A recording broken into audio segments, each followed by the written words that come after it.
Welcome. My guest today is Jessica Bermudez, founder and CEO of Stitchouse, a retail and educational-based sewing business. Founded in 2017, and at only 26, it was already the second business that she had purchased. Jessica joined the ranks as a top 10 national dealer in her first year of business alongside giant names in her industry like Joanne's and Michael's. Stitchouse now employs over 20 individuals, house 20,000 square feet of retail space. One of Jessica's greatest passions is sharing her knowledge and business with others. Through her network and expertise, she has helped many individuals start and grow their own embroidery business, utilizing products and equipment that one can find at Stitchouse. Enjoy. This is an interesting intro for any guest because what the audience needs to know is that we've been together for 72 hours straight. So this is an extension of a conversation that we've already been talking. Multiple conversations over and over and over again. And so it's like, do we have any words left? We have words left. I don't think we run out. I think that, no, you can never run out of words. No. I'll never run out of words. No. I was telling Ashley, I'm like, I could talk for forever. I'm not scared. Yeah. Me either. Give the people a little color. Where you grew up, how big is your family, a little bit like who are you? Who am I? Bring us to today, but just in the context of your childhood. How much time do we have? Just in the context of your childhood. I originally am from Tampa, Florida. I grew up raised by a single mom. I have a older like half siblings that weren't really part of my life, and I have a younger full brother that lives in Seattle. My mom was an entrepreneur and worked my entire life. Her dad was, and so was my great grandfather. So I come from like a serial line of entrepreneurs. I think when you say that out loud, it sounds really healthy, but it is extremely unhealthy. It sounds great. It's not. Well, I think we're like cracking the code on, I mean, a lot of people talk about this whole like entrepreneurial thing, how, and we're going to touch on this later, but it's comes with a great sacrifice. I think we used to like look at entrepreneurship with like all these rose-colored glasses, but like, and we'll talk about that today, just the sacrifices that come along with it. Huge sacrifices. I mean, like my mom made extreme sacrifices to do what she did. And now I have expensive therapy bills. I'm just kidding. But I'm not. Right, yeah. So Tampa, Florida, one brother, single mom, entrepreneur, hardworking, kind of doing your own thing. Like, did you kind of like make like me, just come home and have cereal for dinner? Like, I think they used to describe me as like a latchkey kid. That's right. I didn't even know what that meant until probably like 2 or 3 years ago. But I remember vividly being in 5th grade, and my carpool would drop me off at the house. I knew where the key was. I'd go in and I'd do like the whole thing, to make my brother do his learn his ABCs or whatever was going on at the time. And Right. I set up like a fake little like school in my house. Yeah. I mean, I look at like kids today and I think, wow, like what if I could have had that parenting? What could I have been? Well, I think it's interesting. Like, so latchkey kids like could be described as, and it's funny because my mother's generation and that generation, the generation above us, they call themselves latchkey kids. And I think it's like, it was not just that generation. I also let my, like you, and I'm 38, you're 34, 30? 33. 33, oh my God. We also have a big, conglomerate in this generation of kids that let themselves in. Like, you had the key, you let yourself in, your parents weren't home, there was no hot meal prep for you, did stuff on your own. Yeah. But I think,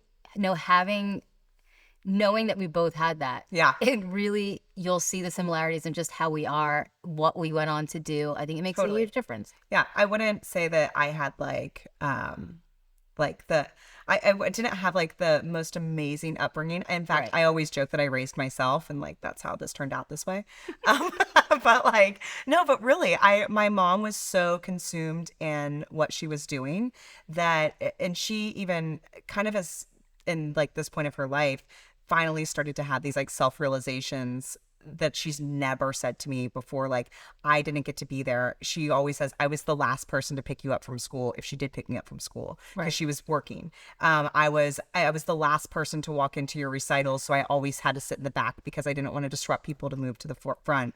Like, she's just now vocalizing these things, and I'm 33 years old, and it's like, it's weird to hear her say this, also because she's like begging me to have a grandchild every day. So like, but it's true. I didn't realize the sacrifice sacrifices that she was making, but it was a sacrifice. Like there was a cost. And yeah, I didn't grow up like with this like super involved, like put you in all these things parent. My mom was just trying to survive, to be honest with you. Same. Yeah. Tell us a little about Stitchouse. You're a CEO. You created this amazing enterprise. Tell us a little about what your business is.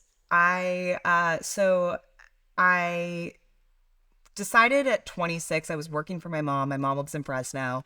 She does similar to what I do. But at 26, I decided, I had this thought in my head, because you know everything at 26. Like, Right. I can start a business.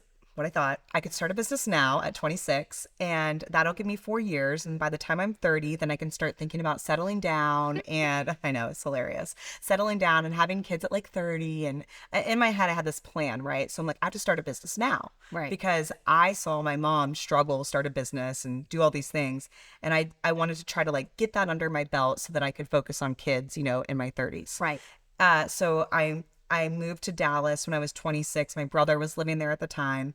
And I had, I think when I moved to Dallas, I had about $8,000 in my bank account. And I thought I was rich at 26, right? I was way more than any of my friends had saved up at that time. What prompted the move to Dallas? Like, why start Stitchouse there? Because twofold. I was from Florida. I'm from Florida, and then my mom lived in California, so I had made friends on both coasts. It was kind of a central location.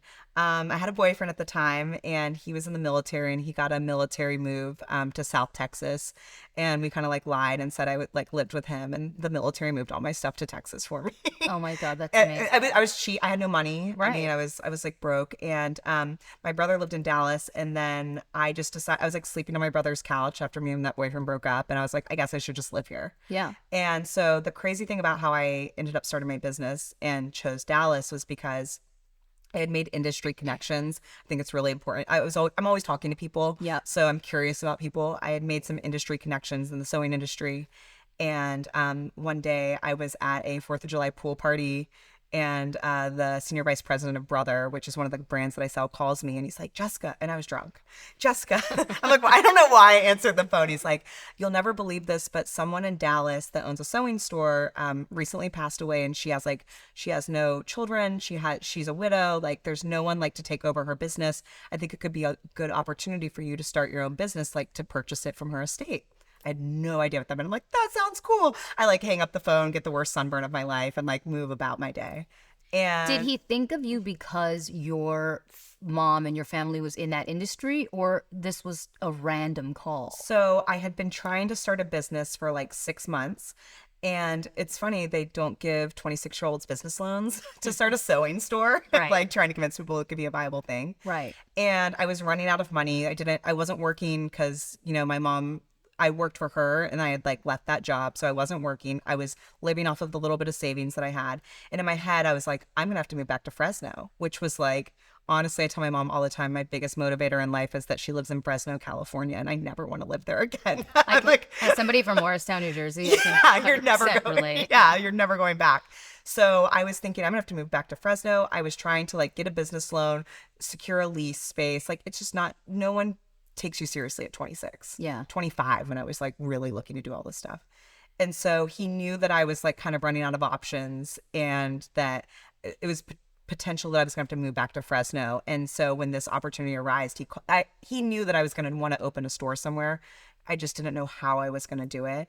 But I love when people tell me no. So I was just like headstrong, like, I'm going to do this. I'm going to do this. And I eventually figured out how to purchase her store. And it was really interesting because I guess we could put this in or not if you want, but I had no money. So like this is happening. Now I've got like the bank account is like ticking down, right? Right. I've got $8,000 and I've got $7,000. I think I had like $5,000 left in my bank account. And like, I've got to pay rent. I've got a car payment. Like I've got insurance, all these things, right? I'm trying to maintain a life. So of course I'm like going to Sephora. And we know how you live. Yeah, I'm not cheap. And I'm like thinking, okay, what can I do to make some money? But that's the motivator for doing all this, right? No handouts. I have no fallback plan. Like my mom's like, guess you'll have to come work for me again. That's as bad as Fresno. It's the worst. Yeah. I don't have a father, so like I don't have anybody I can call and be like, hey, like help me out. No one.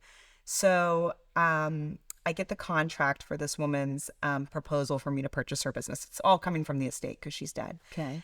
And I went to dinner with one of my best friends from middle school, my friend Michael Alberts, who without him, I would not have been able to start my business. But I went to sushi with him. And I remember I just cried the whole dinner. And he's like, Jessica, you gotta stop crying. Like, let's look at the contract. Let's do something about this. I'm like, you're right, you're right. So I go back to my little like 400 square foot studio apartment. It's like midnight, and I'm reading through this contract. And I noticed that in her lease, where her business was, there was no clause for if she died. Like, and everything that she had went into this estate probate.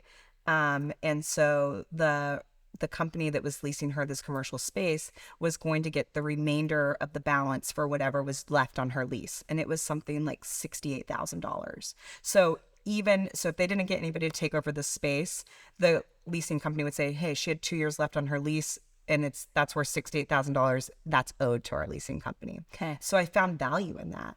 And I came up with this idea. And looking back, I'm like, how did I even think of that? I came up with this idea. I said, well, what if I tell the estate, like, I'll take over the lease, and that's worth $68,000 to them.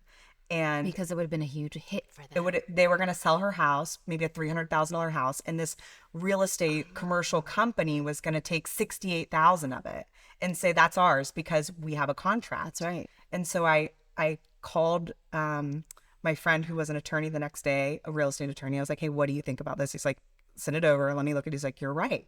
You're absolutely right. There's a lot of value to that. And I called the sister.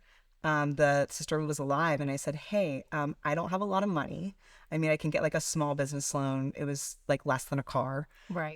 But what I can offer you is I can take over the lease. And I know that if someone doesn't do this, that the estate's going to get hit with a $68,000 bill to this like real estate company. And she's like, let me send this to my attorneys and look through it. And that's how I bought my first business. And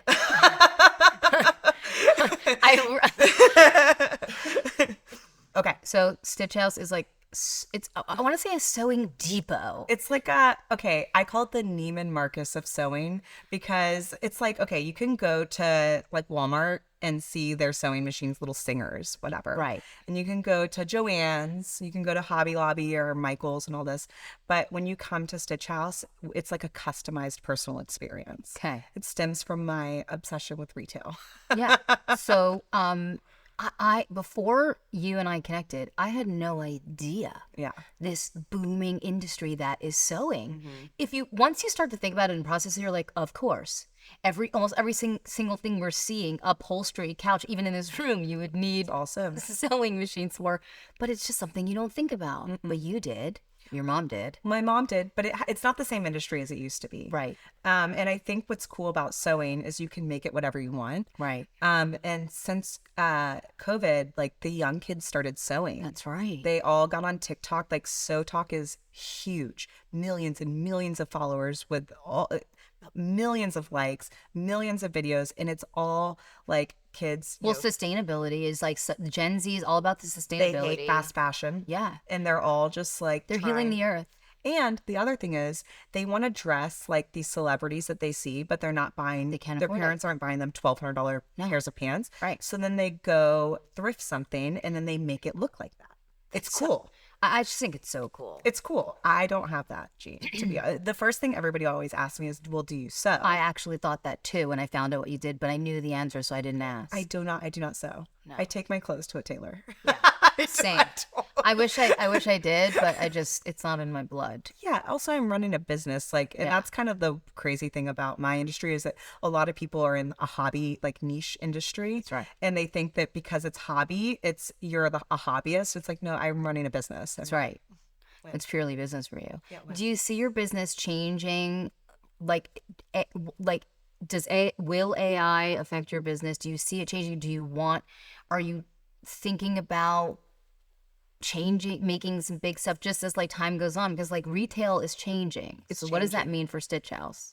One of the things that I think is really cool about the sewing industry is that I don't see us being overly affected by AI because it's something tactile that you do with your hands. Right. I mean, our machines kind of already are AI. They look Right. like iPads with needles, right? Like wow. they do really wild things. The only thing that I see affecting my business with AI is like the amount of employees that I have. I don't know, like I think back to my mom when she used to have her business, like she hired a PR firm and they would write press releases and they would like put things in newspapers and stuff. But now, like if I need a press release, I can go onto, whatever chat GPT there is and say, write me a press release, and it does it. So You've really been using ChatGPT. I love it. You're like one of the. I want to say you're an early adopter. But now it's called the granddaddy of the AI. Now So you've been getting me into the ChatGPT. it does everything. It does everything. You need a press. I said, write a press release about this charity event that we're doing. I put the charity in. 30 seconds. It's been amazing. It's amazing. I know. It scares me a little bit, but whatever. Me too. I'm not worried. Me too. Yeah. So you're a young woman in Dallas. You're 26, 27, navigating a new business on your own. Yeah. Not a ton of family support. No. Trying to make your mark in the world and also establish something greater than yourself. Also while dating, trying to find love. Not successfully. What's that? Did you have success super early in, or was it a long process? Like, did you suffer? Were you eating ramen noodles? I want the entrepreneurial story. So by the time I purchased the business, I remember specifically I had $2,800 left in my bank account. Okay. Because I knew that I knew what my home rent was, like at my apartment, and then I knew what I needed to pay for rent at the space, like in 13 days when the lease was due. And I knew that if I didn't like start making money somehow, I wasn't gonna be able to deliver on these promises that I had made to people. Like, I'll take over the lease, and we I'll didn't pay have this. OnlyFans back then. Oh my gosh! Think about the possibility. I could have maybe not gone into sewing. It just straight gone there. I'm glad that there wasn't. Just look at this dynasty. Neil always says we could make a Sonly fans. I know. Solely fans. Don't steal it. Don't Trademark steal it. Hashtag. So like, what's life like for a young woman doing all these things with very little foundational support? The truth is not good.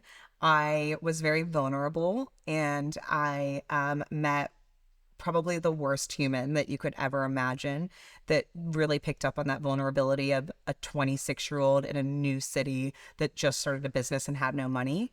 And I like to say bamboozled, but Yeah. I mean, I was, knowing what I know now, I was like really primed to date somebody like him, because there were so many factors in my life at that time that contributed to me not having the discernment to choose wisely.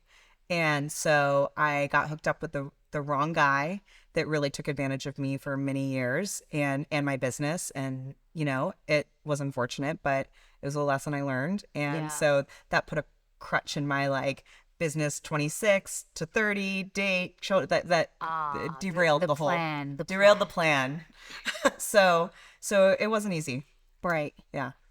So, you're still currently in Dallas, Mm-hmm. right? Okay, I'm trying to give some like just reference for like the whole storyline, I s- and your master plan is still still in Still the unfolding. works, still Yeah. unfolding.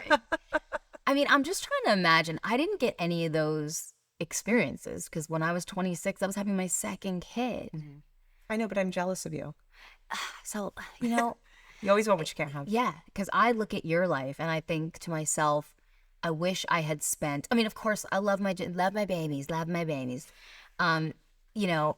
but there's such a part of me that wishes I spent my late 20s and even I don't even like screw it, lonely. early 30s, like It's lonely. but like doing what I wanted, being self-sufficient, earning tons of money, building a business, like it's baller. It's lonely. It's isolating. It's lonely at the top, as they say. I wouldn't say I'm at the top or was at the top or whatever, but Do you think it would have been lonely had you like because you had a string Found of the bad right man. Yeah.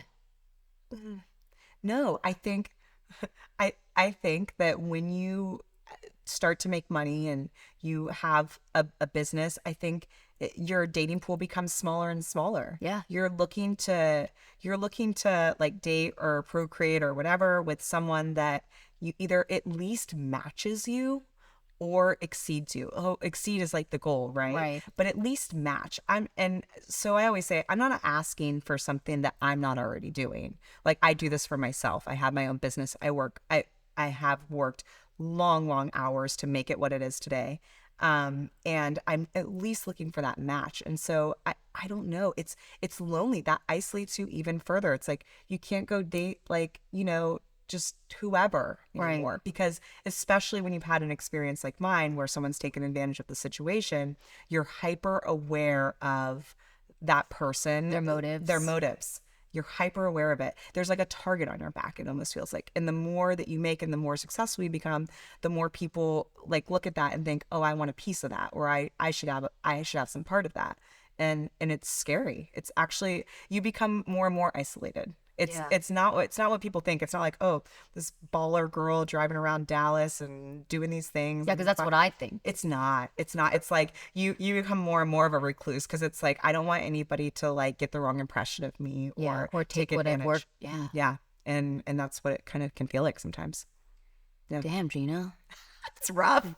It's rough. What do we say? Ali Wong, what did you say? Money. Yeah. When you power. date someone with money, power, does- and success, You do her perfectly. your dating pool does get smaller. When she said that, I was screaming at my TV. No words were coming out. It was just like screaming. I mean, it's truly, it's something I never really had to contend with, but I never, I don't, that's a challenge that I think is very tricky. Out earning most men that you're going to date. And Were you out earning most of the men that you, yeah, you had to have been. and not even that, but it's like out earning, but it's like my end goal, what I see for myself in the future is like so inflated and so, like, I don't even know if it's inflated, but like I have this like vision that I'm gonna be this person, like, and I think that's what motivates me, right? I think a lot of people don't have that, like, this is how I want my life to be, this is what I want my life to look like. I've known from a young age what I want my life to look like and what I want it to be, and no matter, I've had hurdles all the way along the way. Men, family, bad circumstances, like it's never nothing has been like this. It's like this, right? And so like if someone doesn't have that same thought in their head, like I want this life, I may not be here today, but like I'm working towards it, I'm doing these things, it's like it's an out for me. Like I can't do it. I can't even entertain the idea of someone like That's that. a good like distinction, because I think there'll be a lot of women listening. They're like, you don't necessarily need to find a man who's earning more than you. Firstly, yes, you do. Yeah, you do. If you can. There's a power. Like, if you can. There's a power dynamic between if I am earning more than a man, there's always an insecurity. Always. And I'm not saying that because from a place where it's like I don't have experience and I don't know that. I'm telling you, I've dated men that I've made more than, and even if I don't even ever bring it up, ever talk about it, anything, there's an insecurity. Right. It's a man. But more so than the more money then, even though, that would be nice. It's like, it's the mindset you're talking about. It's like you're hustling, you're getting after it, you're doing all the things. I'm always thinking about what's next. Right. Always. I hate it because it's like I wish I could turn my brain off, but something about me is always like, what's that? I've never had stagnant moments. And when I do, I have to convince myself it's okay. Yeah. But it doesn't come easy for me. So I see like all the things you're doing. I've now like gotten to know you over the course of like, and we met on Instagram. We did. It's really wild. I find myself on this podcast, keep my guests, like we met on Instagram. It's making me truly realize, like the power of social media. Yeah. Because we're going to talk about the downfall of social media as well. But like, the access it gives you to people we would have never met. Never. But just knowing what I know about you and what I'm getting to learn about you, and knowing the adversity you faced as a child, and like, just all the trouble and the not having like that traditional family and all the adversity, and then seeing who you are as an adult and what you produce. Do you think this phenomenon where like children are not facing a lot of adversity anymore, like everything has to be okay, everyone has to be made to feel comfortable and happy, do you think we're producing like weaker people? Yeah, I do. And okay, so I think I told you this the other day. It's like sometimes I look at kids that don't have any trouble, and it's really hard for me to see it because I instantly go back to this like young Jessica that like it's like weird. Like the child in me comes like totally out and I'm like, oh my gosh, what if that could have been my life? What if I never had struggle? Like, Right. I think, what could I have done? Like, I've done all this in spite of. Right. Right. So what if like, but then I think to myself, no, the reason I do all this is because I've had struggle. Right. And when something bad happens, it's not the end of the world to me. Right. It may suck. It may be hard. It may be like that, like, ugh, when it happens, but it's like, all right, well, you can feel bad about it for a little bit of time, but you just keep moving forward. And I think that's the thing with kids. Like, I don't have kids, so I don't want anybody to come for me and be like, she doesn't have kids. Well, but, I like, do. yeah. I just feel like we're creating this like a proverbial like padded zone for them. Everything's padded, Everything's never fixed. uncomfortable. Everything's fixed. All the children have to be made comfortable. Accommodations for everybody. Like, I don't know. I wonder if it's just gonna have this deep impact on like the future. And this is like, I mean, not to quote Kim Kardashian, but she's like, when nobody wants to get up and work. No one wants to. I wonder like if she's talking about that link of like, because everyone's just made to be comfortable all the time. I will say that I think watching my friends raise children now, it's a weird place for me because I obviously want kids, right? But I look and I think like, how will I be as a parent and like, what will I do? And I think my mom was like one extreme of it. Like, Yeah. She, I love my mom, but she was an extreme like, if we would like cut ourselves, she'd be like, go get in the shower. Like, I don't want to see blood, like, Yeah. Okay. okay. So she was like one extreme of it. And I think there's like some place in the middle. I think you do a really good job with Lila. Like, she has a great life, but you teach her important lessons. Right. And I think some parents, like what I see is like, they're just shielding their kids from like reality. And then when reality hits, when they're adults, it's like they've never lived in it before. They've lived in this fantasy land that's like, Yeah. that's weird. It's not real. No. And the real world is rough. Like, Isn't it? it's not easy. It really is rough. So, I just realized my toes match your sweatshirt. oh my You God. should have this. I do that. I know. We didn't even realize that. We didn't even realize doing it. that. You've talked about this whole concept of like the fake glorified girl boss. Like we hate that word. Hate Girl it. boss. I actually want to say I do love Sophia Amoroso, who came up with Girl Boss. Do you follow her on Instagram? No. You should. She's cool. She's the nasty gal girl. Oh, that's right. Yeah. Oh, I just recently listened to a podcast with her. She's cool. The thing about girl boss is like we don't say boy boss. Because they don't already say know their boy bosses. Yeah, we don't say boy boss. No, we don't. No, but like it's so glorified. Everyone wants to be this like quote girl boss and do all the things but What are my thoughts? you are open with me about Yeah.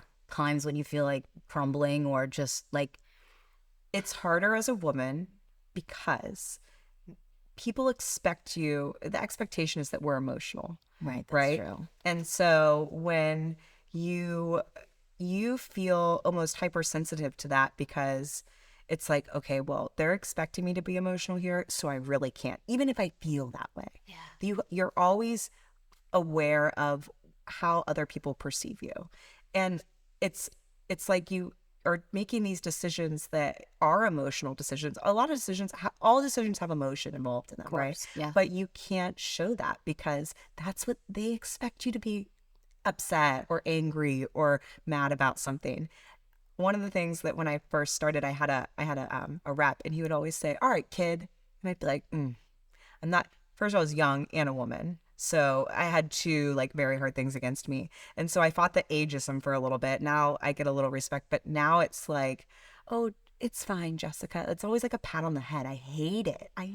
And Yeah. they don't talk to my brother does. I call him my CFO. He does all my finance and stuff for me. He's younger. He has no involvement in the industry. But when they talk to him, it's a totally different vibe. It's a totally different, Even now people still say yes, all the time. And I just kind of like laugh it off. I'm like, whatever. Right. But Is your industry predominantly female or male? it's a female industry run by men. The whole think about all those vacuum sews you used to see back then. Yeah. Who was a door-to-door vacuum salesman? It was a man. Men. And men started the industry. They door-to-door sold sewing machines. My great-grandfather, that's how we got into this. What? Yes, my great-grandfather, walked house to house and sold sewing machines back in like the 40s or whatever. Oh my God. And yeah, it's all men. And these big companies that I sell their machines that I have contracts with, they're all run by men. And even all the store owners are men. Right. And they're servicing women. Like, this is a female-dominated industry. Yes, there are men that sew now. Yes, you mean the clientele is predominantly female, right? Yeah. And they don't know how to connect. No. They don't know how to market to them. They don't know how to there's like this huge disconnect between what I do and the customer from other men. Do you think that's one of the reasons that Stitch House has had success? Because you are a woman talking to women? Yeah. And you know what? Wait, also I want to say this. What's funny, especially in my area, when I came in, there was no one doing like what I do. There was stores, but they'd like open the door at 9, close at 5, call it a day. And I came in, started doing all these events and stuff. The most hate that I get is from other women. More like, yes, it's interaction and stuff like that from men. That's hard, but the most criticism and like gossip and all that, it all comes from other women. And I want to be like, what? Like, you should be like so happy that there's a young female trying to start a business in your area. Like, I would support that. Like, if that were my community, without a question. Right, of course. And the most hate, the most little chatter and it always comes from other women. Right. Like, yes, the men suck. But right. men. But I love men too. I just want to say that. I'm not a man. We're going to cover the feminism. The feminism is the theme of this season. Yeah. I mean, it's funny. I've written out this question for several guests, like, what do you think is the greatest threat to women? And I immediately tear up the cue card because I know that the greatest threat to women is women, really, in many capacities. Is it not? I think people push back on that. But if I'm honest, I think one of the greatest threats to women is other women. I don't disagree with you. Even if you just take it to Hollywood and media, women are the ones that create the impossible standard. We blame a lot of the men for the impossible beauty standards, but it's us. Even if I look at myself, like, look how much I talk and promote beauty shit constantly. Mm-hmm. In some ways, I'm creating an unrealistic standard for people that are in my audience. But are you? No. It's expensive. It's time consuming. But it's also like luxury. A hobby of yours. Right. Like you enjoy feeling good. Right. That's and true. Sometimes that's doing a face mask or eye gels or a keratin treatment, like whatever, right? But true. So that's like that's a hobby of yours almost. Yeah. Right? What do you do when you're faced with hostility from other women? Forget even in like a business capacity, sure, too. But like, because I think that women that's like, we face a lot of like nonsense from other women. What do you do? Most recently, like back in March, I had this woman that was she runs a quilt show, and it's like her one time a year to feel really powerful. And she just does not like me. I've never met her in real life before. And when I finally met her, I focused on having empathy for her, that the only reason she would be acting that way or treating me that way is if there was something really deep inside of her that she disliked and that I represented. Right. That's the only reason that someone would ever treat another human that way, man, woman, whatever, right? And I think sometimes, especially in my industry where I'm much younger than most of my customers, I think that sometimes I represent like this person, like just like you said, like, oh, it's cool, it looks cool, like you're starting a business, you're young, you're doing all this stuff. And I'm like, I don't think people see like the struggle that is there, and I think that it's like this weird deep down like envy, and it comes out as meanness, but so I look at that person, I think I have empathy for you, right, like I'm not angry like you. That's amazing if you could do that. I try and do that. I guess it's also like you're approaching it with curiosity. Why are you so mad? Right. Like what could be going on for this person rather than like this person is a prick. I think initially I'm like, this person's a prick. But when I listen to them talk, I just think you're this has nothing to do with me. Right. This has everything to do with like what you have going on inside. Right. And you're just taking it out on me. Yeah. Yeah. Women are mean, especially to each other. I know. Why? I think it's what I just said. It like sometimes you see another woman and that represents something. I'm only ever mean to people if I'm deep down jealous. I don't think I'm ever mean to anybody like because I'm just genuinely like, why would I be mean to somebody? I don't know. I'm jealous for sure. Something's going on. Like when I What? when I send Heike, like when I send my friend pictures of like beautiful models on Instagram and she starts to tear them apart, I'm like, we don't need to do this. She's just hot. Why do we need to pretend she's hungry? She very well could not be hungry. She's probably hungry. Well, she probably is, but also good for her. I wish I could understand what it felt like to be a little bit hungry. No, we don't know what it feels like to be hungry. But like we instantly have to tear like beautiful women apart. I know. I send her a picture and the first thing we do is like, why are we doing that? It's just a beautiful woman. Can't we just say like, wow, this woman, appreciate it. Why do we, and this is the same. Like, I guess women are looking at you instead of being like, I'm so proud of her, you know, because this is the same. It's like, if somebody else has a lot, it must mean that there's not enough for me. Which is scarcity mindset. Right. Oh, Versus she's abundance. an entrepreneur. I'll never have. It's like follow the thought through. Like she's an entrepreneur and she's beautiful and she's young and she's confident and I can have all those things too. Exactly. It's scarcity versus abundance. I think about this all the time. A scarcity mindset is like that person has that.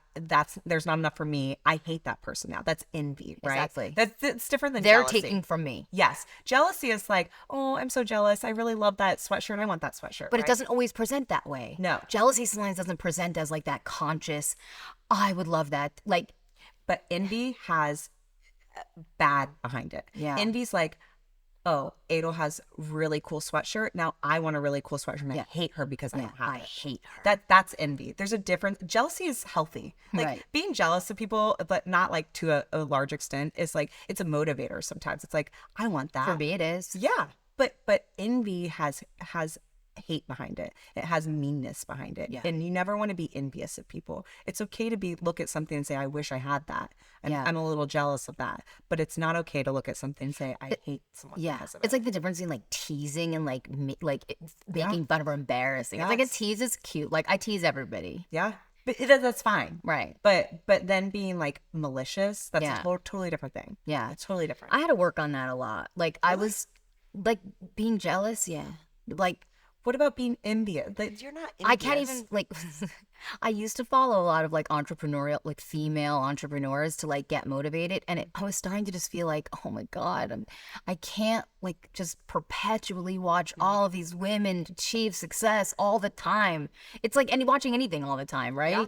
You start to like measure yourself against it. You start Mm-hmm. to create standards. Who knows what their circumstances? They probably didn't have a baby at 20 years old. They're probably not late to the game by like a decade and a half. Correct. They probably didn't grow up in an Orthodox background. They might have had a college education. Like, you can't compare. You cannot compare because all you're doing is setting yourself up for failure when you compare. You said you always knew that you wanted to have this big life. Did you always have this abundance mindset? Did you always know, like, what did you want to be when you were little?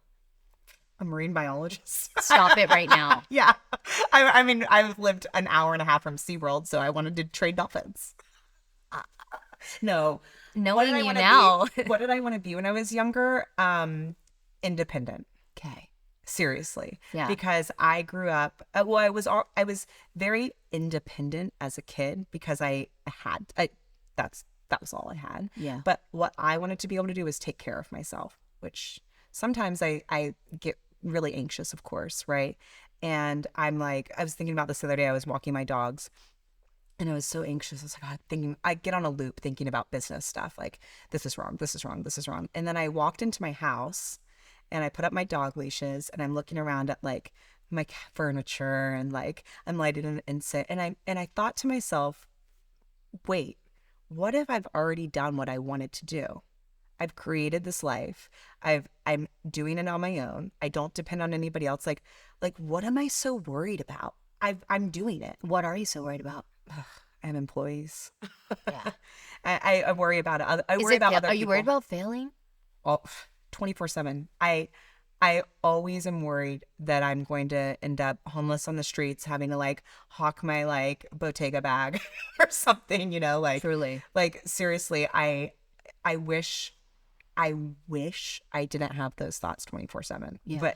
But I can't get out of them because I've lived through some pretty horrible things, and they're with me now. Yeah. And I just have to keep reminding myself, like, that's not where I'm at. This isn't who I am. Right. I've made the life that, you know, 18-year-old Jessica would look forward and be like, oh my gosh, that girl's so cool. Like she's like got her own place, and she, you know, does her own thing. So I remind myself of that, and that helps. But Yeah. still. So you're proud of yourself today. Yes. Good. No, good. What do you mean? A work in Do you progress. see what this is the thing? I know This we're is hard like on us. we're like the whole thing is like female empowerment, and then I ask you point blank if you're proud of yourself, and you're like, Right?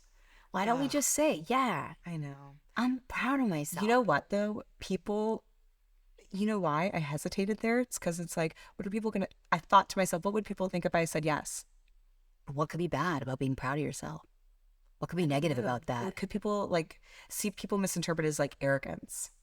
I think, right? Like, oh, she's proud of herself too, and she's proud of herself. It's like, you know, All those things, and she's proud. Yeah, but like, yeah, hell yeah. yeah, I want to talk for a second about the like walking into your space yeah. and looking at all your things and just observing your space that you've created and cultivated, your home, like exactly how you love it, with all the things you want in the place that you want them.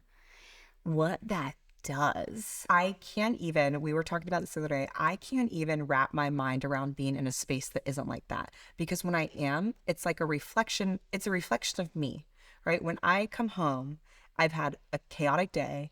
I'm tired. I want to decompress, and I want to look at, it's not like my things, like my stuff. It's like these flowers, right? Or like the way that I have my windows slightly open, or how I dim my lights so that it's like comfortable, or the music that I put on that kind of like chills me out. Like it's my little sanctuary. Yeah. Like where no one can like, I don't have kids yet, you know, I don't have, you know, a husband or a boyfriend there. It's my space. And it feels really good to look at everything that I have in there and it be me. Like I don't buy tons of tchotchke stuff. Like Same. Like the things that are in there are all intentional. They're like from a place I've traveled to, or you know, I like love this blanket. Like I've paid way overpaid for a blanket, but I use it so much, right? Like I love it, Right. Like things like that, and it makes me happy. It's just such an underestimated thing. We because we have this in common. We walk around and like just look at the space we've cultivated and appreciate it. And I feel like, what is the purpose to have and do and cultivate a space or buy the thing if you're not going to sit and appreciate it? I was dating a guy one time and he said, don't you ever walk around your house and just like look at things from different angles? I go, I do that all the time. Obsessively. Yeah, I'm like, what does it look like from over here? What does it look like from over here? You have to create a sanctuary. You have to. People don't realize that, I think. I mean, it's my single greatest joy, to be completely honest. You are very good at it. You are exceptional at it. Thank you. It's really sweet. It's a talent. I'm going to come to Dallas and check out your space because I want to. So nervous. I've been throwing away so much stuff just in anticipation of you coming to Dallas. Don't be ridiculous. I'm kidding. So, how does one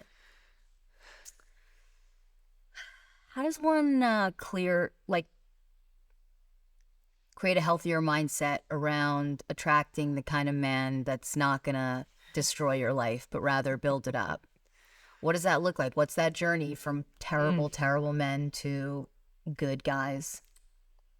I think it starts with recognizing patterns in yourself. The first thing I did when I wanted to get out of this like extremely abusive, manipulative, controlling relationship was I found a therapist, and it's so funny. Like when you start therapy and you've never done it before, you think that therapy is like just talking about like childhood trauma all the time and unpacking. It's like so not what therapy is, or maybe not what my therapy's like, right? Yeah. It's like, what happened today and how did I react to that, and where does that come from? Right. It's not like talking about the time when, you know, my mom like couldn't buy a candy bar. It's not that, right? Right. So I started with an internal look at what what patterns did I keep repeating? And I always chose the same type of guy. Yeah. And they progressively got worse until finally it was like, I would say, pinnacle bad. It was like the first one wasn't so bad. Like at Super Mario Brothers, when you get to the end level, that was this guy. I made it. It was bad. Like how I get to the end of the internet every night, you got to the very worst. I got to the end of narcissism, which I think is called sociopath. They started out as like, well, narcissism's a spectrum, right? Of course. And so like it's okay. We all have narcissism in us. So when people say like, oh, that person's a narcissist, you're like, everybody is. Of course. Okay. Yeah. Where do they fall on the spectrum? Right? Exactly. So I had reached peak in spectrum. Like I made it. Where you couldn't ignore it any longer. If I would have ended up dead. Yeah. I mean, I was so lost. I think you said like, where was your compass? Yeah. Compass. Like I threw that thing out like what the hell? Compass. Yeah, you just tossed the whole I was like, thing that out. guy has muscles. He's cute. Like what? I wasn't thinking. Right. So I took an internal Well, look you at didn't that. have like male figure growing up. None. Right. I mean, I had my grandfather. He passed away when I was like 22. Okay. But that's still my grandparents, right? And Right. it's not like a dad. Right. So no, my mom, she's gonna kill me for saying this, but she had lots of boyfriends. Yeah. And I just thought that's how it was. Like I just thought you dated and you had boyfriends and there were arguments and then you got rid of that one and there was a new one. Like, Yeah. I mean, Well, that's exactly how I did it. yes. Until I had to look at my patterns. You have to take a look at your patterns. So, I mean, I took a look at what I was doing and what I was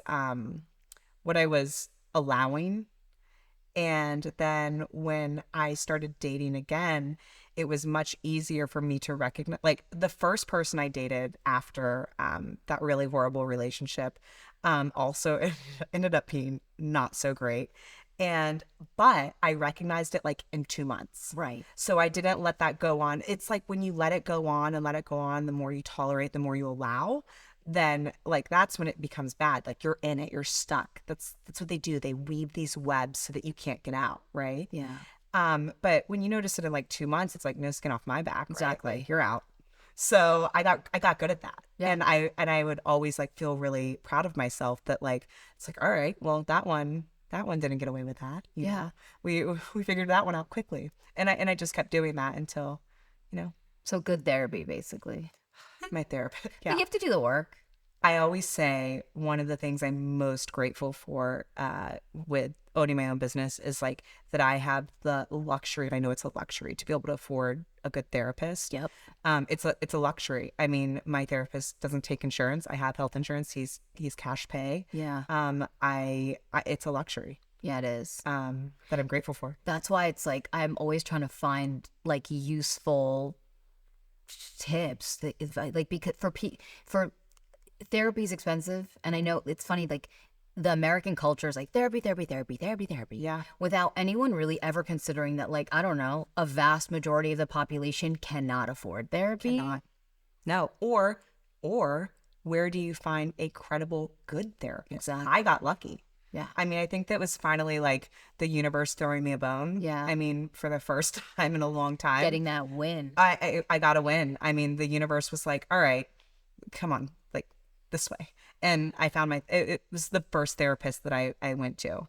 And I've heard people like struggle with picking the right therapist, right? Like you go to someone, you're not getting good advice, or you just don't like connect with them. Like, Yeah. Me and my therapist vibed immediately. That's His name is so Wolfgang, and which is like, when I talk about him, like, oh yeah, well, Wolfgang said. Wolfie. And everybody's always like, you would have a therapist named Wolfgang. It's It's very on brand. it's so on brand. I just, yeah, it's a tough one. I can completely relate to the whole like making bad decisions with guys. Over and over until you learn. You know, the system that I come from has like this other way of doing it where you almost never have to really experience bad situations with men because it's decided for you in many Well, they're all bad situations. No, we can't say that because we're feminists. If we're going to talk about why not all men are bad. They're not all bad. They're not all bad. Do you think all men are bad? I mean, no, should we approach this with honesty? No, I think men. It's like 98%. Gosh, I am going to get hashtag canceled for this. I think men think differently than women. Of course. And I'm sure we'll talk about this, but like fully leaning into like my femininity, I am learning like from my mistakes and in the past and therapy and like I hate when people say like doing the work, but like doing the work, you know. Yeah. My definition of what a real man is, to me, has changed so much. If you would have asked me 5 years ago versus now, I mean, it's being kind, it's being gentle, but you can be kind and gentle and still be A man. A man. Of course. But I didn't know that. Right.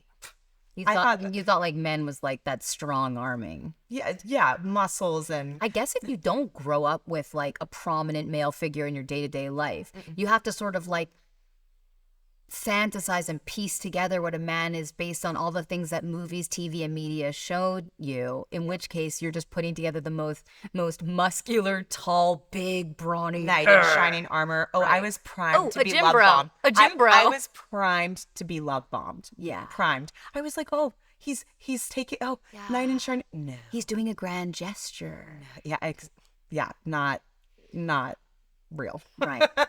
So What does doing the work mean to you? I don't know. I think sometimes Because like people say doing the like I know from a lot of my inner circle, people say they're doing the work, but I still see them doing all the same bullshit. I'm like, you're not doing the work. If the doing the work means cutting out that usual bullshit, right? Isn't that like what do you okay? people use it as a crutch. Yeah. They say I'm doing the work, and they use that as like don't ask me about it because I'm doing the work. I'm doing the work. Yeah. Like I said doing the work as like, so here's what it means to me. Like I see my therapist once a week. I'm not shy about that. I'll tell anybody that asks. I think it's the best thing that's ever happened to me. Someone asked me like probably 6 months ago, they were like, well, your life's a little more stable now. Like, do you think that you should, like you could probably cut back on your therapy? I'm like, no. Like I still feel like I have so much more to learn. I always think of myself as like this big blob of clay. And I've been seeing my therapist for like 3 years now. And like, I'm just starting to maybe get to some sort of figure, like human shape, but like, I still don't have a clear like understanding of what my identity is. Right. Like, I'm still learning that. I've been doing this my whole life, and I'm finally starting to kind of get to a point where it's like a little bit more level and a place where I've been able to make my own intentional decisions for the first time in my life. I mean, Versus things happening to you. okay. versus reacting and having to survive. And I hate saying survive, but like it's true. Like I've had to react to things. I've had to do things I didn't want to do. I've had to make decisions I didn't want to make because I was trying to survive. And now for the first time in my life, I have a little bit of freedom, and it's a little stressful because it's like, well, now my decisions are intentional. And what do I want from my life? And how do I make this life the life that I've always wanted? Maybe it's already there. I don't know. But like, it's your identity. And I think that's a huge problem with a lot of people. They have no clue who they are. Right. And that's why things just keep happening to them. And so They're not getting after it. They're not getting Because after you'd have to have some idea of who you are in order to get after it. Because you have to know who you are to know what you want. And I go to therapy once a week. Right. And I run a business, and I've like done a lot of things like headstrong, head on. And I struggle with, who am I? And it sounds so esoteric and like, oh, like out there and whatever. But who are you? Like who is Jessica? Who is Adel? Like what are our core values? What do we stand for? Like, what do we want? Well, I feel pretty clear on mine, but again, I mean, but I'm not trying to say that in like, No. But also, I would say I figured a lot of that out in the last couple of years. So this is an integral time for women, I think. Absolutely. So you're not far away from getting clearer answers on that. I hope so. I think you're probably just selling yourself short. I think you really do have a good understanding. Maybe some of your early upbringing causes doubt. Totally. But I think, and I think that's what it is rather than you don't know. Totally. It's rather, it's just more so of a, There's a thing called The Hero's Journey by Joseph Campbell, and it talks about it's a circle, talks about the realization that you have for a greater purpose, and then you go on this journey trying to achieve that realization that you have. And when my therapist first presented this concept, about a year ago, I thought, holy shit, some people never have that realization that that there's a greater purpose. yeah. Like that there's a greater purpose in their life. They're just going through life, floating, like, trying to, just stay afloat. But there's a greater purpose. Like, and I don't mean like, and I'm not talking like God or religion or anything like that. I'm like, what is your purpose in life? Yeah. And I don't mean like impact 1 million people and feed the homeless. Like, that's not what I'm saying. Like, Right. what gets you out of bed every day? Like, what makes you happy? Yeah. People don't know that. Right. It's weird. And it can't just be your children No. or your pets. No. We've kind of been going over this, but I want to see if we could like clean it up a bit and give some people like the Yiddish word is tachlis. I always use it, but like just tachlis. Okay. You speak like such a Jew. I hang out with you too much. Yeah, literally. But like grassroots, like you're somebody who's faced extreme adversity and has managed to kind of pull yourself up by the bootstraps, not make excuses for your life, not become a victim of your circumstances, not end up a statistic, not a teen statistic, not a female statistic. Yes. Achieve success. What are some steps that you took? What are some steps people could take if they want to not be a victim of their circumstances, do something bigger, get out of a rut? What are some things? What are some things you did? Okay.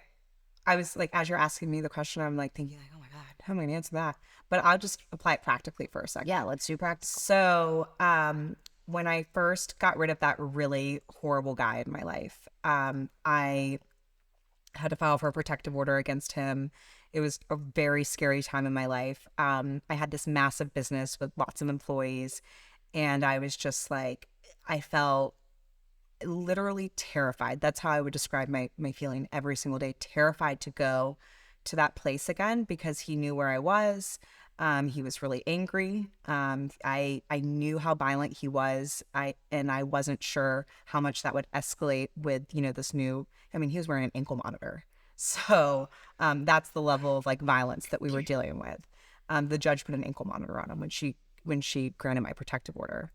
And so I froze. I did not want to go to my business. In my head, I was like, let it burn because this is terrible. And my therapist said, all right, the more you avoid something, the more you're going to become anxious about it. Yeah. He's like, so what I want you to do is even if you don't walk inside your business, I want you to drive there every day. And so I'd like pull myself out of bed. I'd like halfway get dressed. I'd get in my car and I would drive there and I would sit in the parking lot for maybe like 20 minutes. And I'd be like, I can't go in. And I drive home. And then like I did that for like 2 weeks. And then one day I was like, okay, I'm going to walk inside. And I walked inside and I could stay for 30 minutes. And then I'd be like, I can't take this anymore. I got to go home. And so I just slowly like continued to sit with the feeling for a while until I could go back to my business again. So move toward what scares you and move toward the thing you're avoiding. You have to. It's uncomfortable, but such is life. Back you to can the either first question. You can either be uncomfortable and miserable or uncomfortable and proud of yourself. Like, back to that proud thing. So true. Yeah. So I chose the second one. I could have either been uncomfortable and not had a business and had to learn all that again and figure out how to start over, or I could be uncomfortable. It's like choose your uncomfortable. Yeah. Like either way, you are. So true. So I just sat with it. So I think that's just a practical way to apply that question. But besides that, I also really focus on friendships. I started to build, being in that relationship, I became very isolated from people, even my closest friends I quit communicating with because I felt like if I talked to them, they would know something was wrong. Exposed. They'd be, yeah. And once your friends know something like that, you have to do something about it, right? Of course. So I just isolated further and further. And so I focused on rebuilding my friendships again, building a network, joined a yoga class, like, and I did that every morning at 6 a.m. because it got me out of bed.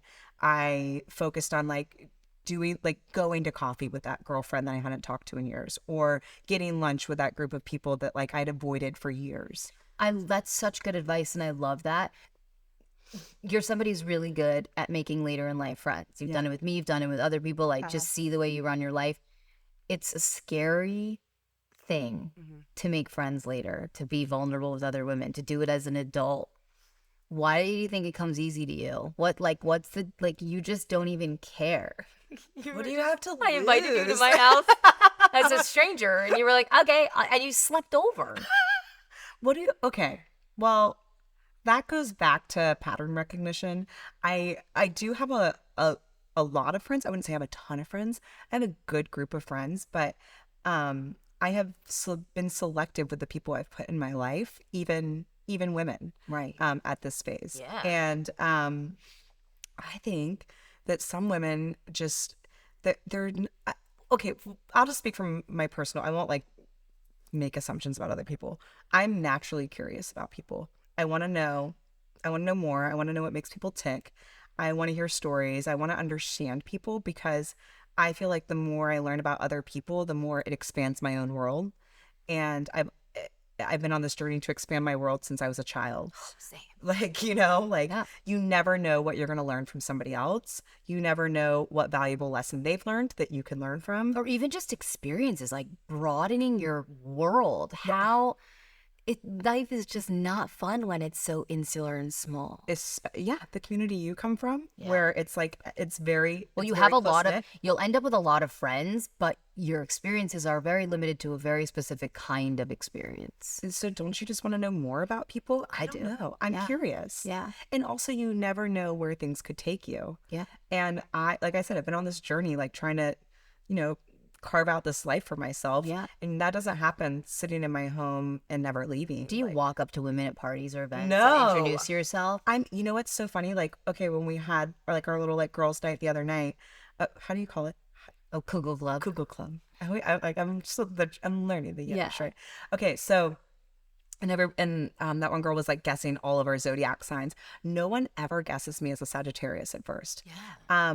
Because what I do, and I don't do it on purpose, but like anytime I meet people for the first time, I'm actually a little bit more shy. Yeah. But I'm taking it all in. Right. Like I'm observing. I'm like analyzing. I'm like, okay, this person and this person.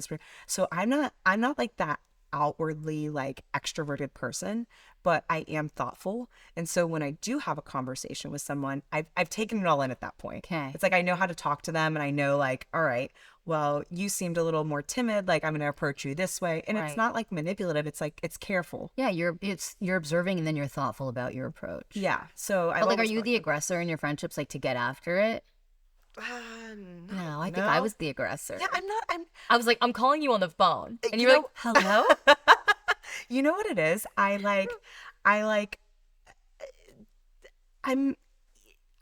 like, I don't feel like if I don't talk to someone for like a little bit of time, like it's like a bad thing. I think some people do, but it's like, I'll just like text someone like, hey, what are you doing? Yeah. Like, you want to like go play tennis with me or something? Yeah. That's what I do when I'm like at home in Dallas. But like one thing I know is that we need other people to like make it through in this world. Life is not fun by yourself. Yeah. And so like we need those friendships, we need those relationships, we need other people. We've never been alone. Like this is like the first time in like humanity where like I could be a single woman living in my house and like never talk to somebody else except for business related. Yeah. If I wanted to, like we thrive on companionship. And we're really becoming more isolated. More isolated. Mm-hmm. Even watching this, people are going to watch this online, probably by themselves. Like, it's important to get out and well, that's why I want to do these, because actually for me, that's one of the things. Podcasts, I get lonely a lot. Mm-hmm. I have a very public online persona, but my real life is actually quite lonely. I'm with Lila half the time. If not with Lila, often I'm by myself, not dissimilar to you, right? My partner doesn't live in the same state as me, like you. Yeah.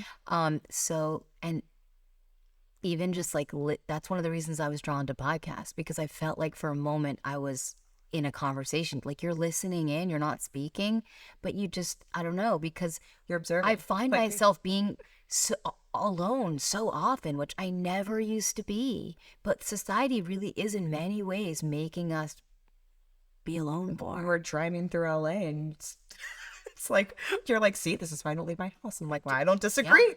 But you have to still have like your friend. You have to have, even if you're not like in person together, like those phone calls that we have, or like calling my girlfriend and just like ranting about something. Staying connected no matter what. Yeah, a conversation. It doesn't have to be that you guys are always together or Exactly. meeting up. A text conversation, Yeah. a voice note, like all of that stuff matters. People would argue that that's not enough, that you need to pick up the phone. You need to hear someone's voice. You would argue that. I would argue. No, you are people. I think professionals, I think of myself as a professional. You are a professional. Professional of nothing. You are a professional. Thank you. You're so hard on yourself. I know. But professionals do say, like, it's really the problem why we are so isolated is because we are relying so heavily on those digital connections, which are not really connections. Like, the texting does not light up the same receptors in the brain and give you the same feeling of intimacy and connectivity as it does when you're on the phone hearing someone's voice. I could tell you I love you or I'm here for you in a text. It will not land the same way as when I'm telling you on the phone. Yeah, and you need that back. Yeah. That's the other thing is people don't know how to have a conversation anymore because Yeah. texting and a real conversation are not the same thing. Exactly. Like we were talking about, like I went to Marvin's and Yeah. I had rigatoni, and like you just like it's not the same thing as like, Yeah. hey, oh my god, I had this delicious meal and it was so good and it was creamy and Oh, mixed what'd the you pasta. have? Right. Yeah, like that's totally different, and people have honestly, I think, forgotten how to do that. Oh, yeah. Yeah. I have two final questions for you. Okay, fabulous. Second to last. Okay. What does feminism mean to you? Oh, just, you know what? That's just so funny because when I'm at work, people will be like, quick question. And I'm like, yeah, long response. So I know it's not a simple question, feminism. but now as there is somewhat of we are now in a culture where womanhood and femininity is under question and being looked at from different perspectives. I feel it's more important than ever to define femininity and define feminism so that no one could take that from us. Okay, what does it mean to me from that perspective? I think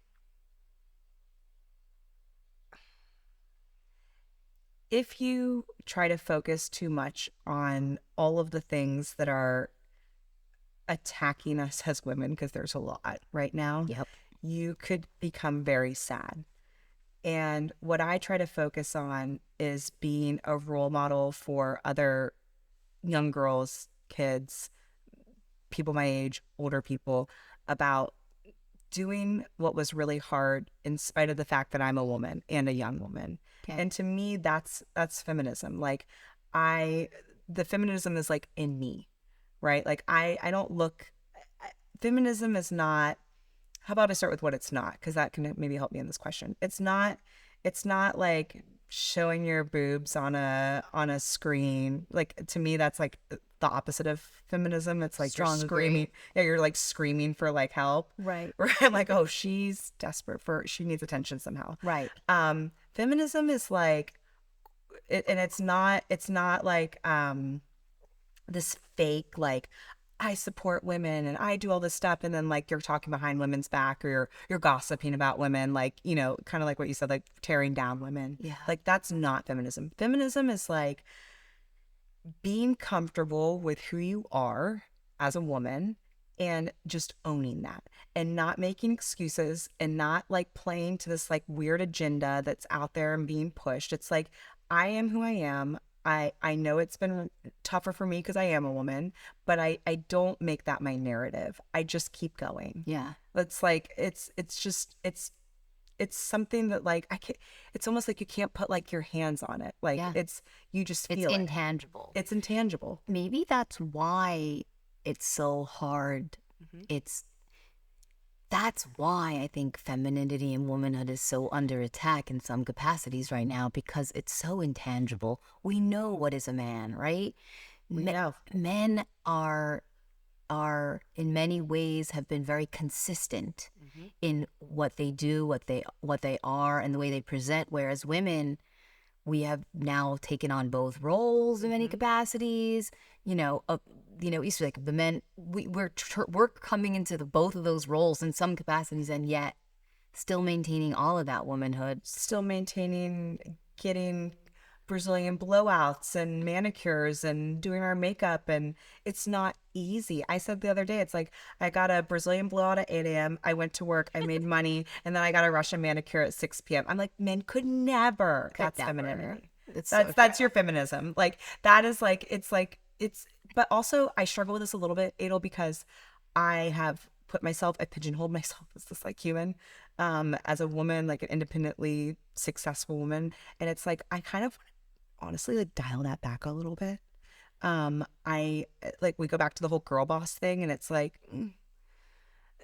it's hard to hear that, because I think that's an immediate, like, people hear something like that and they're like almost like off put. Right. It's like, I want to be Because it's seen as retreating. Yes. Or dimming your light. Dimming your light. Like, this is the year I want to focus on being a little softer with myself and with others, and with the men in my life, the women in my life, my friends, my family. Like, I want to be softer. It's really hard to be soft when you always have to be so hard running a business and maybe having children. Like, you're always like strong gripping life. It's like feminism is like, let's let go a little bit. Like, it's so hard to maintain that balance, and that's what it is. It's a balance. So true. Yeah, That's a beautiful answer. I love that. Oh, thank you.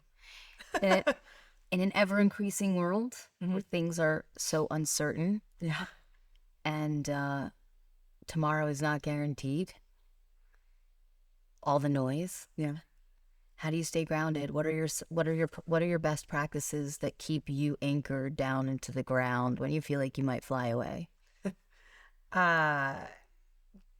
Being softer with myself, because I'm very hard on myself, and so reminding myself that it's okay to relax a little bit. So gentle conversation, gentle affirmations, Gentle internal dialogue. okay. Because I get stuck on this loop. I call it the loop, and I sing myself this little song like, "You're on the loop. Get off the fucking loop." I didn't think the song was going there, but I like it. And I just say that to myself over and over, because I'm like, I see it. I'm like, on this loop. Like, you're bad. Your business is bad. You're not doing good. You're not doing enough. Do more. Like, it's this loop we all You're get on. getting old. Yeah, you're getting old. Your eggs are aging. Like, it's nonstop, right? So I start with like, I literally will sing myself that song, and I probably look insane, but I don't care. I sing myself that song, not in public, like, obviously, but like at home. Yeah, and I just keep going over and over. Okay. So gentler internal dialogue. Gentler internal dialogue. We talked about this fluidity. I like to have a regiment. Like, when I wake up in the morning, I do all the same things. I go to a 6 a.m. yoga when I'm in Dallas. I'm very, like, I keep my life pretty structured because it gets me through my day. Okay. I make my bed. Sometimes when I make my bed, I think to myself, if it's going to be a really rough day or I've had a rough day prior, I think, you get to get back in this bed tonight. Yeah. Like, it's like little things that like keep me going. Okay. But being fluid, like, I come to LA and I eat pasta and donuts and burritos, and I haven't gone to yoga in 3 days, and I'm fine. Yeah. Like, I go back to my routine when I get home, and it gets me there. Friendships, like maintaining friendships with people, I think very real friendships, real connections. Yeah. Talking about the things Where you're not having to filter. No. You're not, you can't, it has to, like, I feel like, look at me telling you how you're grounding. Jessica, this is how you ground. No, but you know what? Like, why am I? She would never do that. She would never have a suggestion. Because the friendships can often, like, people just think like, oh, I'm going to call my friends. No. To be anchored in the ground, it has to be the friend that you're not filtering, that you're not pretending, that you're not lying to, that you're not putting through. No. Could you call them and tell them exactly what's in your heart? Yep. That's how the Talk friend. about the hard shit. Yeah. The friends that you can't talk about, you can't be real with, those aren't your friends. No. Those are filler people in your life. Exactly. Cut it out. Like, Yeah. ugh. Those are good. That's my answer. I mean, friendships, routine, being fluid with your routine, being gentle with yourself. Yeah. I mean, Can't argue with whatever. those. I mean, we're all in this weird, crazy world together. We all have the same problems. Literally, even the person that you see with the perfect, everybody has the same problems. It is. It's like They just present in different. They're showing up through different channels. totally. Yeah. Oh, I mean, that's Did you strong. like this? I Was this fun? I So I feel like now I want to spend 72 hours prior with just- every guest so that I could just roll right into it. It was. You didn't even need the cue cards. No, I didn't. No, we did it all. Like, it was easy. It was so easy. You know, it's like, to me, I wasn't at all worried. I was worried that what I was worried about was I was going to be too filtered, because I find myself in my own business filtering myself a lot, because I try not to like cuss, whatever. I cuss like a sailor when Me I'm not. too. Yeah, like, it's like I try not to cuss, whatever. And I try to filter myself in my own business, but it's like, why? Right? Like, why not just be who you are? If people like it, they like it. If they don't, they don't. And so that's what I came into this thinking. Like, I'm so happy because I committed this season. I basically was like, either I'm doing an unfiltered, hello, the name, podcast, or people are really just being honest, or I don't want to do it at all because we don't need another fluff piece. We just don't. I don't want to listen to other podcasts where people are being filtered. So thank you for bringing your unfiltered self. Thank you for doing this with me today. And I'm so grateful that you could do this. I'm honored that you asked me to be on this. I love it. Yay. Yay.